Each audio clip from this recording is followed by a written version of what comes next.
அன்பான உள்ளங்களுக்கு அழகான இனிய தமிழ் புத்தாண்டு மற்றும் விஷு நல்வாழ்த்துக்கள். தமிழ் புத்தாண்டும் விஷுவும் சேர்த்து ஒன்றாவே செலிப்ரேட் பண்ணிட்டோம். ஒவ்வொருத்தவங்களுக்கும் ஒவ்வொரு மாதிரி கல்ச்சர் ஃபாலோ பண்ணுவாங்க இல்லையா? எங்களுக்கு எங்கள் அம்மா எப்படி சொல்லி கொடுத்தாங்களோ அதே மாதிரி மெத்தட் தான் நம்ம ஃபாலோ பண்ணிகிட்ருக்கோம்.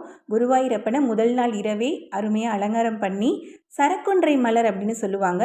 பங்குனி சித்திரை இந்த 2 மாதம் மட்டும்தான் இந்த மலர் பார்த்திங்கன்னா அழகாக பூத்து குலுங்கும்.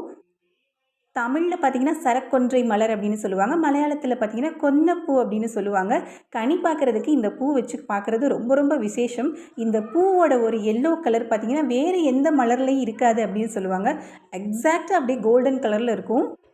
அதுக்கப்புறம் பார்த்திங்கன்னா மங்கள பொருட்கள் எல்லாமே முக்கணிகள் மெயினாக வைக்கணும்னு சொல்லுவாங்க. உப்பு, மஞ்சள், அரிசி, நவதானியங்கள், அதுக்கப்புறம் தங்கம், வெள்ளி நகைகள், நம்மக்கிட்ட என்ன இருக்கோ அது, சில்லறை காசு, அப்புறம் பணம் எல்லாமே நமக்கு காலையில் எந்திரிச்சதும் இந்த நல்ல நல்ல பொருட்கள்லாம் கண் விழிக்கணும் அப்படின்னு சொல்லிட்டு நைட்டே எல்லாம் எடுத்து வச்சுருவோம். முக்கியமாக கண்ணாடியும் எடுத்து வைக்கணும். எல்லாமே நானும் எல்லாம் நைட்டே எடுத்து வச்சுட்டு காலையில் எந்திரிச்சு கனி பார்த்தாச்சு.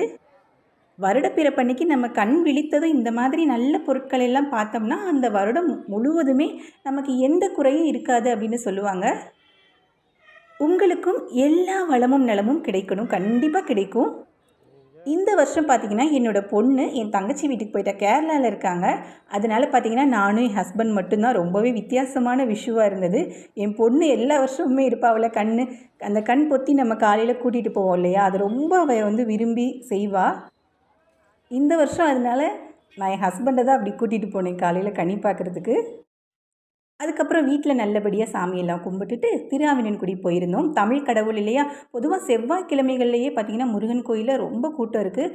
அதுவும் திருஆவினன்குடியில் இப்போ எல்லா வாரமுமே பார்த்திங்கன்னா நல்ல கூட்டம் இருக்குது.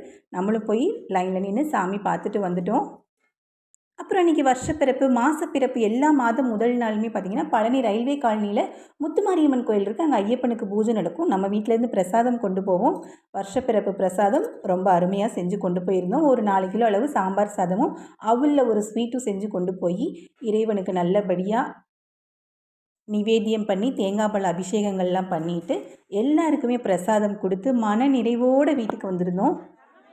அப்புறம் இந்த வருஷத்தோட பெயர் என்ன அப்படின்னு தெரியுமா? தமிழ் ஆண்டுகள் பார்த்திங்கன்னா மொத்தம் 60 இருக்குது. அதில் இந்த வருடத்துடைய பெயர் பார்த்திங்கன்னா ஸ்ரீ பராபவ வருடம். அதில் இந்த பராபவ வருடம் 60 ஆண்டுகள் இருக்குது மொத்தம். அதில் எத்தனாவது வருடம் அப்படின்னு கமெண்ட் பண்ணுங்கள். நன்றி, வணக்கம்.